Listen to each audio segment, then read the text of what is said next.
टिंकू का टमाटर वाला तांडव। गुलाबपुर नाम का एक छोटा सा प्यारा गांव था।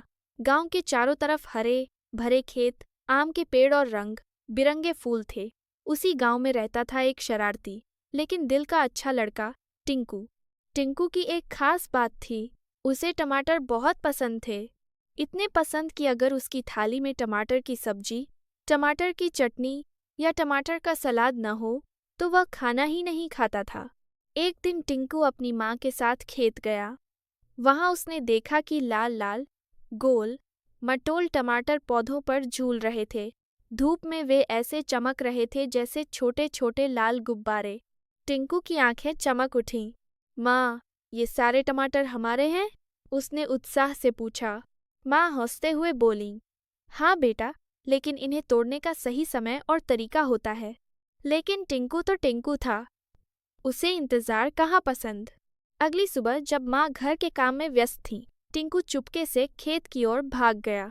उसने सोचा, आज मैं सारे टमाटर तोड़कर घर ले जाऊंगा, खूब टमाटर की पार्टी होगी।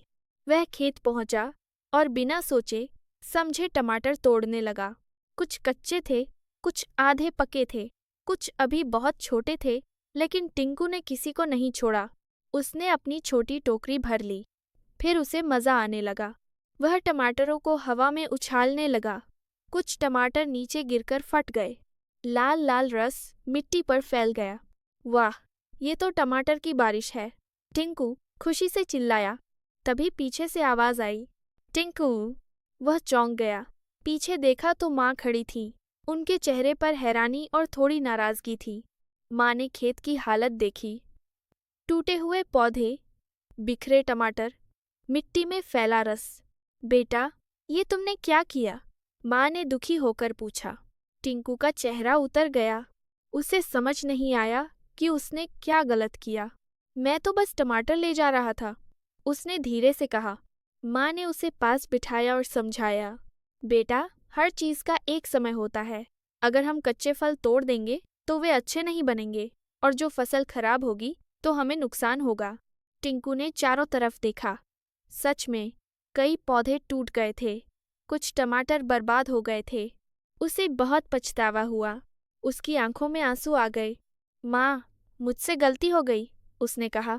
माँ ने उसके सिर पर हाथ फेरा। गलती करना बुरा नहीं, लेकिन उससे सीखना ज़रूरी है। उस दिन से टिंकू रोज़ माँ के साथ खेत जाने लगा। वह ध्यान से देखता कि कौन सा टमाटर पका है और कौन सा अभी छोटा है। धीरे धीरे उसने पौधों की देखभाल करना सीख लिया। वह पानी देता, घास निकालता और पौधों को सहारा देता। कुछ हफ्तों बाद खेत फिर से लाल टमाटरों से भर गया। इस बार टिंकू ने धैर्य रखा। गांव में टमाटर महोत्सव मनाने का फैसला हुआ। सब लोग अपने अपने खेत के टमाटर लेकर आए। टिंकू और उसकी माँ के टमाटर सबसे सुंदर और चमकदार थे। गांव के सरपंच ने कहा, इस बार सबसे अच्छे टमाटर का इनाम टिंकू और उसकी माँ को। टिंकू खुशी से झूम उठा। अब टिंकू को समझ आ गया था, सिर्फ तोड़ने में मज़ा नहीं, बल्कि उगाने और संभालने में असली खुशी है। उसने माँ से कहा, माँ, अब मैं कभी बिना सोचे कुछ नहीं करूँगा। माँ मुस्कुराईं। मेरा समझदार बेटा। कहानी की सीख, धैर्य बहुत ज़रूरी है। मेहनत का फल मीठा होता है। गलती से सीखना ही असली समझदारी है। और इस तरह टिंकू का टमाटर वाला तांडव बदल गया टमाटर वाली समझदारी में।